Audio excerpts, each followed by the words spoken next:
Gaixo artistak hemen daukagu landare polit bat, bere txikitxoak seme-alabak horrela botatzen dituena. Kontua da nola jaten du? Zer egiten du jateko? Guk beti ura botatzen diogu eta listo. Baina nola egiten du? Azalduko dizuet? Goazen ba. Gaixo artistak gaur landarek nola lortzen duten janaria azalduko dizuet. Badakizue landarek ere jan egiten dutela? Baina guk bezala ez dute hau erabiltzen. Egoen janaria egiteko fotosintesia egiten dute. Zer da fotosintesia? Hementxe kontatuko dizuet. Fotosintesia egiteko landareek 3 gauza behar dituzte. Eguzkia, ura eta airea. Eguzkiak argia ematen die.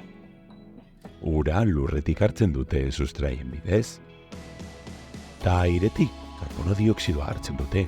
Guk arnaizten du airean txekoa. Hosto txikiek aire hori nazten dute. Landareen hostoek barruan horategi txikiak dituzte eta bertan egiten da magia guztia. Hostoetako zelula bereziak kloroplastoak deitzen dira. Kloroplasto hauek eguzkiaren argia hartzen dute.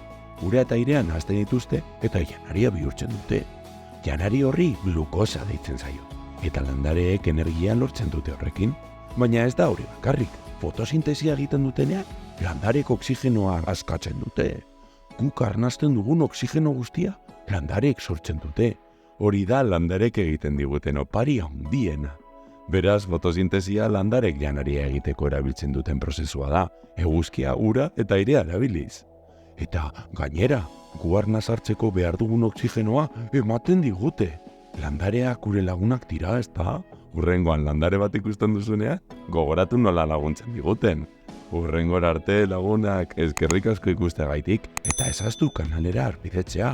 Gehiago ikasteko beste bat arte...